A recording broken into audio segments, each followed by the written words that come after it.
Hi, welcome to the Make Your Own Magic Vision Board Workshop. My name's Claire. I'm a print and pattern designer in the UK. I own Claire Salisbury Studios. I create patterns for everything from wallpaper to fabric to clothing, greetings and giftware, stationery, everything like that. And today I'd like to share with you my Make Your Own Magic Vision Board Workshop. I've been using vision boards with increasing success since 2014 now, and they've become one of the fabulous tools that I like to keep around me in my small creative business, and I'd love to share some of that with you. So let's get started. So what exactly is a vision board? It's exactly what it sounds like. It's a place for you to put all of the things that you want to achieve.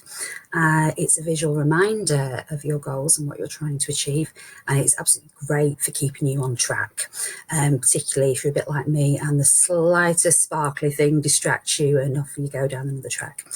So vision boards work by tapping into your unconscious and creative side of your brain, and they also work with your emotions as well.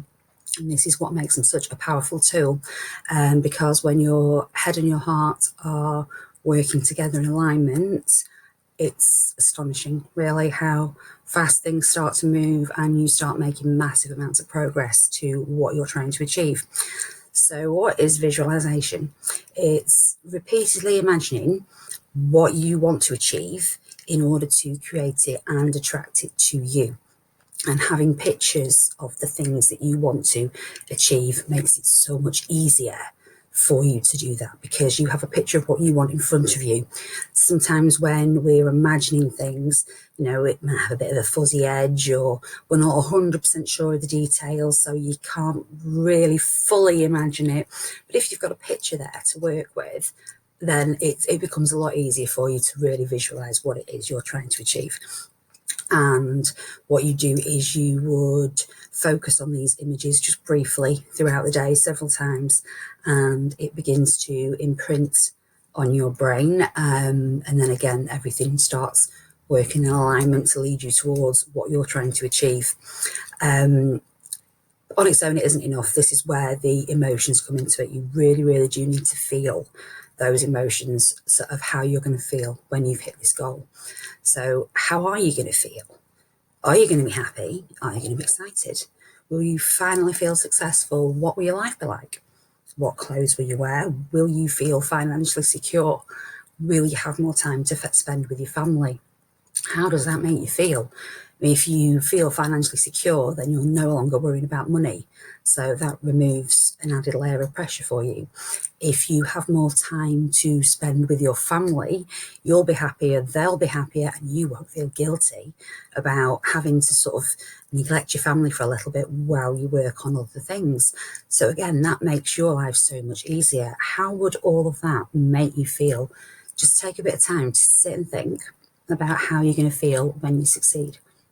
And when you've done that, look at a time when you were celebrating something big, so you were really happy, you were really proud. Maybe you'd finished university and got really good, grade for your final university exams. Maybe you passed your driving test after trying several times here. And look at a time when you felt happy and proud. And how did you feel at that time? Were you grinning from ear to ear? Did you have butterflies in your stomach? Were you really excited and so pleased with yourself? Did it give you a massive confidence boost? Look at all those feelings, notice them and remember them and keep hold of them. So what you're then going to do is, when you look at the pictures that you have collected of the things that you would like, you then look at them whilst feeling the emotions at the same time. And this is kind of where the magic of vision boards really kicks in. It does take a little bit of practice. It can feel a little bit odd and silly when you start doing it first. It's a bit like when we were kids and, we were playing make-believe in the playground, and somebody was a doctor, somebody was a princess, somebody was an evil witch, whatever. But that's what we used to do, and it's very, very similar. You are just picking up on those emotions, noticing them and holding them with you, basically. And you would do this throughout the day whenever you've got a few minutes spare. Now, ultimately, you're doing something new, you're pushing yourself, you may be stepping out of a comfort zone. So we'll quickly touch on fear here, because it's something that we all come across. Whenever you're doing something new, for example, doing this workshop live yesterday was absolutely terrifying. The fear I felt about re-recording it now. And if you always listen to that fear, you're going to stop yourself from doing stuff, and that you don't want to do. So there's really only two types of fear. There's, oh my goodness, life or death, fight or flight, terrified fear. Or there's another type of fear that actually it's not, it's more of an eek, that's scary kind of fear. It feels more anxious, slightly excited, a little bit nervous maybe kind of feeling, more butterflies than, clenching stomach of absolute dread. So next time you feel that fear, just stop and have a look and just listen to it. Is it you going, eek, this is scary? If it is, then you know you can absolutely smash it. Just whatever it is, you can do it. Might take a bit of time, might take quite a bit of hard work, but no matter what, you can get that done. If it's the terrifying kind of fear, why? What is scaring you about the situation? How is that making you feel? And why is it scaring you? What is it about this particular thing that you are finding so terrifying? So have a look at it and have a look at why. Then once you know why, what can you do? So you can then, sometimes if you take the emotion slightly out of it and look at it a bit more rationally, well, actually, if that happens, it's not going to be that bad. So if you've worked it out and it's not going to be that bad, that's just a case of, just get on with it. It's a bit scary, but it's nothing major. I think a lot of the time we tend to build things up in our own mind, and things get complicated very quickly. We mentally overreact. We can blow things out of all proportion while we're thinking things over. So whenever you feel that fear, just stop a minute and say, hang on, which one are you? Are you the scary one? Or are you the, I'm not really scared, you're just a bit nervous kind of fear? So just pay attention to them, and you don't want to miss out on something because you're scared, when in reality, there isn't anything about that situation to really be scared of. There's a large section of goal setting. Whenever you're doing a vision board, there's a huge amount of goal setting, because you have to know where you want to be. If you don't know where you want to end up, how do you know what you need to do to get there? So goal setting is a big thing, and I'm definitely in the camp of make everything as easy for yourself as possible. Life's complicated enough. Don't make it harder for yourself. There is absolutely nothing wrong with making your life easier. So when you're setting goals, you need to set the right kind of goals. So you have process goals and you have outcome goals. Now, process goals, you can completely check off each one. When you've done it, you just cross it off. And every time you achieve one of those, it moves you a step closer to the big overall huge goal that you're going for. Okay, so, and then there's outcome goals, which are actually the results. So an outcome goal that I have set myself many, many times and never achieved, and never will because it is not possible, would be to post daily on Instagram. You can turn an outcome goal into a process goal by breaking it down into little actionable tasks, which again makes it so much easier for you. So in order to post daily on Instagram, you'd need to research ideas for posts. You would need to write a quick outline of each post, take photos for 50 posts, create any of the graphics you need, the captions, the hashtags, schedule of posts. Every single one of those you can cross off. And every single one of those will take you closer to your larger goal. So to make it as easy for yourself as possible by breaking them down into actionable tasks, everything there is check offable. You could cross everything off that list, no problem at all. And you would then be able to post daily on Instagram for the next 50 days because you had all that post there ready to go. Obviously, content's not the best example because we have to do it over and over again. But that little system that there is there, you do your ideas, you do your outline, you systemized it. So it's just taken half the what do I need to do now out of the content writing process for you as well. So it comes in handy in a couple of ways, to be honest. You can like systemize yourself and speed everything up a little bit more as well. So big goals are huge. We all have a big goal. Every single one of us has a really big goal. It doesn't matter what it is. It could be to own, the big, huge mansion type house. It could be to have, a really, really successful company. It could be have the most beautiful garden in the county. Whatever your goal is, everybody has at least one goal, and it's big. And it's very easy to get overwhelmed by where do I start? What do I need to do? And the best way to do this is break your big goal down into smaller, more manageable chunks, like mini goals. So my main goal is to be a successful designer. Now, obviously, that's subjective to my version of what is successful for me, which will be different of what your version of successful will be for you. So again, everybody's are different.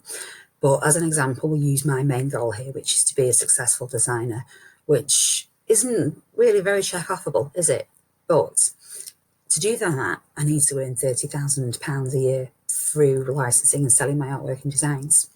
I need to expand my own range of manufactured products. I want to work and collaborate with other companies and studios. I want to renovate and redecorate my home using my designs and my artwork. And I want to have my work and my home featured in home decor and lifestyle magazines. So they're a bit smaller, but they're still a little bit large. And there's quite a few steps in each one that make these uncheck-offable. But if we break them down again into mini goals into tiny little micro goals, it becomes even easier again. So we'll start with the first mini goal, which was to earn £30,000 a year through licensing and selling my artwork and designs. So we would break that down. So how am I going to do that? Okay, to do that, I need to approach several companies or agencies. Well, to approach them, I need to have new unseen work for them to see. So I need to update my portfolio. To update my portfolio, I need to create new collections, new patterns, new prints. To create new collections, patterns and prints, I need to do lots of sketching. I need to scan all my sketches and I need to prepare them for designing with. But in order to do the sketching, I need to do some market and trend research first. So what are the companies looking for at the moment? What are they already offering? What do they need?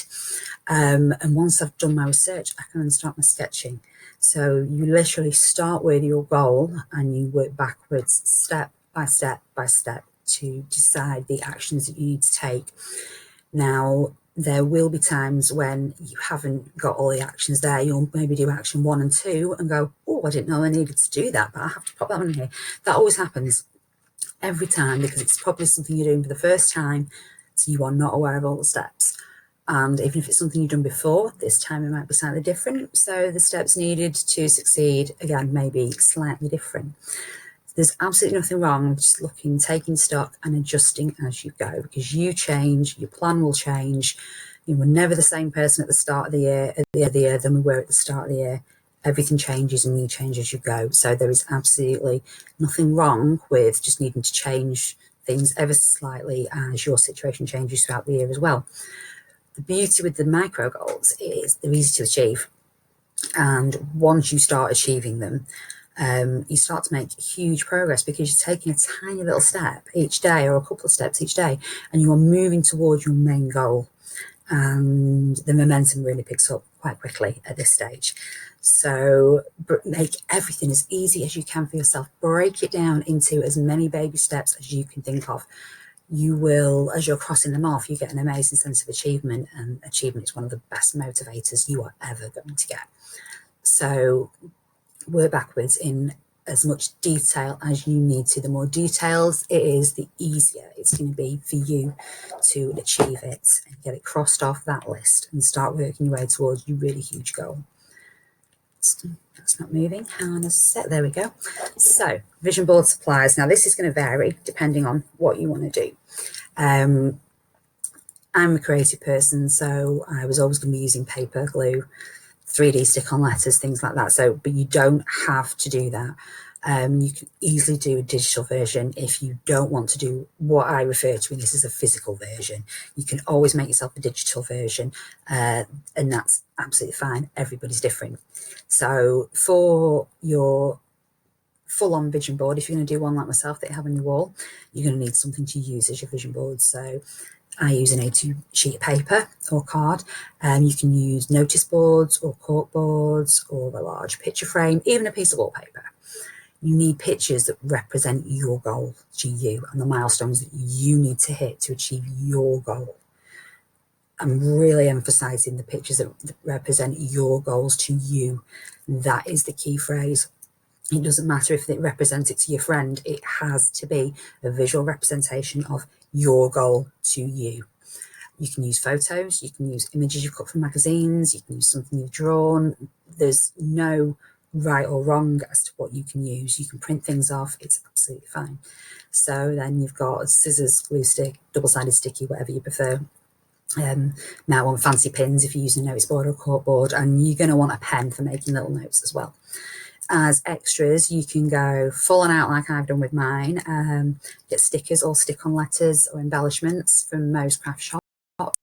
US, for example, you'll be able to find them in places like Target. In the UK, you can find them in the Range and other places like that. An inspirational, motivational quote that resonates with you and your goals. Most of us have one that we sort of like refer to backwards over again. So chances are you've got one, but have a look and find one that really, really resonates with you. Important keywords. I'll go through these in a second as well when we actually look at the boards. But these are words that are going to be important to you for the year or the remainder of the year, as we're doing this at the end of July. So you want words that are important to you, that mean something and that are part of your journey. And then there's journaling cards. Now, again, you can buy these from craft shops or other shops like that. And there's also a ton of free printable journaling card resources on Pinterest. In fact, you can probably find everything you want for your vision board on Pinterest.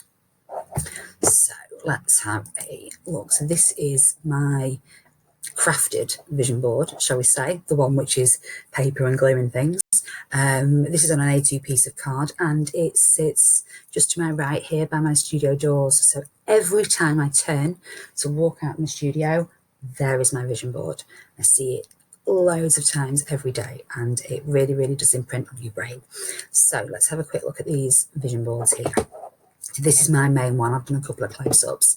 So over here, I have got some, these are product mock-ups. So I've created the patterns and I've put them onto like blank mock-ups of a product. And I've done that because I want to see these particular set of patterns on these products. So it's easier for me then to see what they're going to look like. I wanted to do a bedding and wallpaper set, so I've printed out again my wallpaper and my bedding sets that I've designed. I've just printed them out on mock-ups and they're stuck on there. The gorgeous pink sofa from Loaf Home, which I really, really want. So I cut that out of a magazine. This picture of a lovely office desk was also cut out of a magazine just for growing a certain part of my business. And this is another collection here that I have printed out that I wanted to license. And as you can also see, I've got little cards with things. When you set your vision board up, you know exactly what you're doing, but 6 months down the line, can you remember why you stuck that picture there? I might have a problem with that. So I use cards as well, and I just write on the journaling cards what my goals are. And then what I love doing is when I've achieved them, I go and give it a tick and put the date on it. So this particular one here, host live events and workshops, will be getting ticked as soon as I finish recording this video, because I've hit that now. I still want to do more, but I've done the first one. Here, I'll explain more about this in a little while, but space for unexpected opportunities, and that's just written in pencil. I will explain why. So let's have a quick look. I've also got the letters as well that I've used, the stick-on letters, and the words that mean something. So to me, this year, I wanted to be unstoppable. And I'm pleased to report, so far I have been. Well, I've not come across anything that has actually stopped me. I've come up against stuff that's been difficult and that's been hard, that I've had to learn, that I've had to do step by step while watching a YouTube tutorial, but nothing has stopped me. So I'm quite happy with that at the moment. Nourish, mega important, because to me particularly, you need to nourish your mind, your body and your soul, particularly if you're working hard. So I'm nourishing my mind by learning new things. I'm also nourishing my mind by maybe just taking time to chill out and have a read of one of my favourite books. Nourishing my body by having, eating good food and having a nice warm bath to chill out in, and nourishing my soul by catching up with my friends. Even though we can't see each other in person, we can still chat online and have a laugh. So nourish was an important one. Connect has been huge as well. And again, COVID has made it difficult, but it hasn't stopped me. We've had to meet people online. We've had Zoom calls, Skype calls, WhatsApp groups, everything like that. We've all sort of had to move everything online, and we've still managed to connect with new people. It's not been easy, but again, it hasn't stopped us. And up level, massive one for me this year, because I wanted to up level my business massively, and I have. And it's only July, and I've still got a few more months of the year left to go, and I'm just astonished and incredibly grateful that I am where I am now. So that is my real life, if you will, business related vision board. However, I also have another one, because it's not just about, for example, your business or your hobby or whatever particular thing you are looking at. It's all about your life. So I have also, and this is also a digital vision board for those of you who didn't want to do a proper one. Well, not a proper one, a card one, shall we say, with paper and glue. They are both proper ones, just obviously one's a lot less messy than the other. So this one here is my personal life one. So eventually I would like my really nice big house, and I would like it to be decorated like this. These are the clothes that I would like to wear. We would really, really like to get a Scooby van so we can travel around the country when we're older and just pitch up wherever we fancy. The little positive reinforcement notes and all these little icons, these came from the Female Entrepreneur Association. And when they did a masterclass recently, and they gave us little bits for our own digital vision boards, which I think are really cool. This is the screen on my laptop, my screensaver, and it's also the screensaver on my phone, which means I look at them hundreds probably of times a day, because every time I look at my phone, that is what I see in front of me. I see the house, I see the clothes I want to wear, I see, the Scooby van that we want to travel around in. It's there, and it really, really does imprint in your mind. I'm just going to quickly scooch back to this here. Space for unexpected opportunities. So as you can see, I've got I want to pass my coaching diploma, grow the Creative Sparks Club community. That's having a bit of a redo at the moment, actually. I'm quite excited about that. Host the live workshops, which I'm doing. But this space, stuff comes up that you don't expect. And if you have time for stuff to come up, it does. So always, always leave a little bit of space for unexpected opportunities. This workshop is a great example of that. When I started out this year, I didn't intend on doing a vision board workshop. The conversation came up several times, and here I am, and I'm now teaching this workshop, which then allowed me to think of something else I'd like to do, which I have since written on here now in my space for unexpected opportunities. So always leave a little bit of room, because if you don't leave a little bit of room, you might miss out on other good things that are actually coming your way. So just always leave that little bit of space. It doesn't have to be huge, and it gives you the freedom to, add a few things if you need to. As you go along through the year, you might come up against something, oh, I really want to do that.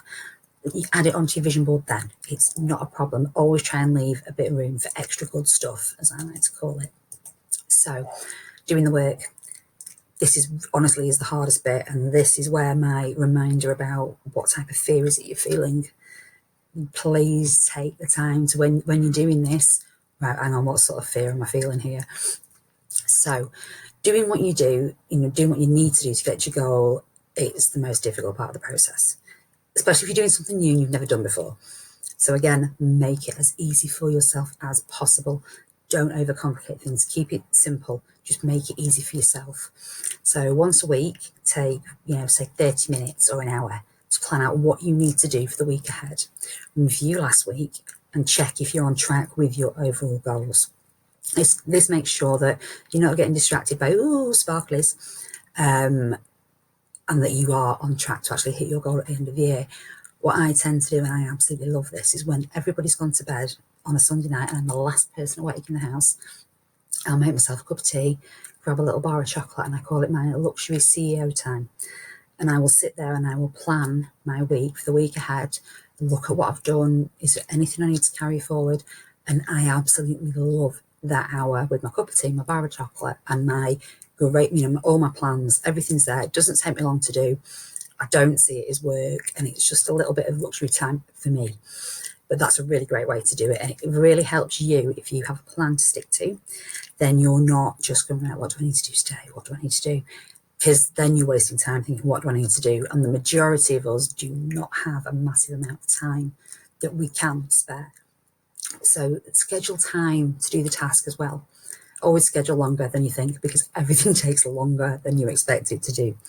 I thought I'd have this video filmed within about an hour, and 3.5 hours later, here we are. So always schedule longer than you think things are going to take. Great little tip would be set up your desk the night before. So move everything out of the way that you do not need. Just get it off your desk because it's a distraction, and collect everything you do need, because I've done it myself so many times over the years. Get up in the morning, right, I need to do this today. Go into the studio, right, where's this? Where's that? Where's this? Half an hour later, and I'm still looking for stuff. Well, then you've got to sit down and set your mind to it. So if you do all that the night before, your desk is clear, you have everything you need on there to do what you need to do, you can just crack on and do it. And again, it's just making it easy for yourself. If you find that you're not, even though you're doing that, you're not getting stuff done, try using a timesheet. They're great. They're a little bit time consuming to do in the beginning, but they are really, really helpful. So what you do with the timesheet is you write down every single task you do and how long it takes you. You time it. So I designed a flyer. It took me 15 minutes. I then went and made a cup of tea, which took 4 minutes, but then I went on Facebook, which took 5 minutes. And then you can see straight away what's happening. Once you see it written down in front of you and you realise where you've been spending your time, all of a sudden those quick scroll on Facebook, a quick 5 minutes on Pinterest actually add up to a few hours in the day.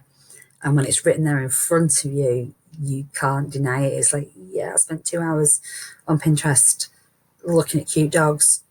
We'll do it. I don't think it's possible to actually spend 5 minutes on Pinterest.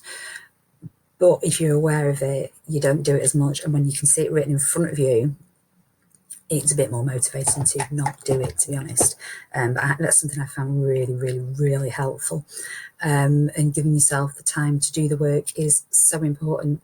And what I also do tend to find when it comes to giving yourself the time to do the work is that once you start saying, no, I need to do this between this time and this time, once you start honouring that time and allowing yourself to do the work, what you need to do to get to you where you want to be, because a lot of us, the child wants something and the husband's looking for something, and then another relative might need something else, and you're constantly having to do other things for other people. But once you start honouring that time and saying, no, between this and this, I am doing this, other people start to honour your time as well, because they start to realize, well, actually, yeah, she needs to do that. So it's actually a good thing to do is allow yourself the time. You deserve it. You're entitled to it. You are allowed to work on yourself. And at the end of the day, if you're happier and you're doing better, you're earning more money, whatever it is you are doing, that benefits everybody in the family, ultimately. So please take that time for yourself. You are so important. Only you can do it. Only you can do the work. But if you want other people to help you with that and to allow you to have the time, you need to set the boundaries to say, right, well, I need to do this. So is there any chance if I go and do 2 hours doing this, could you, I don't know, put tea in the slow cooker or whatever? Once you start doing that, they start to value your time as well.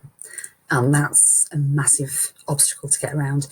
Kids are different, but, they just have no concept of time at all and how you need to do things. So obviously, if you've got little kids, it can be quite stressful, and you tend to find yourselves working either when they're napping or when they've gone to bed, and that's absolutely fine because we've all done it. And at some point they'll be teenagers and they'll only appear when they want food, which I can thoroughly testify to at the moment. My teenager only appears when she's hungry. So make sure you take that time to say is one of the most important things. And I'm actually going to go into a really, really important thing now as well. There's quite a few aspects to this, as you might have gathered. So the final most important thing to remember: celebrating your success. You've worked hard, you've hit your targets, you've changed the way you work, you've crossed off your goals, you are making a ton of progress and you feel great. But then here's the thing: is absolutely no point. Work hard, work hard, work hard, get to the end, celebrate, woo, what do I do now? Every single little win, celebrate it. I don't care if it's absolutely tiny or if it's huge. Even if it's just, I sent an email to my list today, I've never done that before. That is a win, celebrate it. You don't have to go out for a night out with your mates. You don't have to go for a huge meal with the family. It can just be, a cup of tea and a chocolate bar and 5 minutes peace. Celebrate it. You deserve a treat. You deserve some time to marvel at your awesomeness, basically. And there is absolutely nothing wrong with taking that time to recognise your achievement and celebrate yourself as well. Like a cup of tea and a cupcake, or dealing with something you were nervous about, or a nice bath bomb when you've been dealing with something challenging.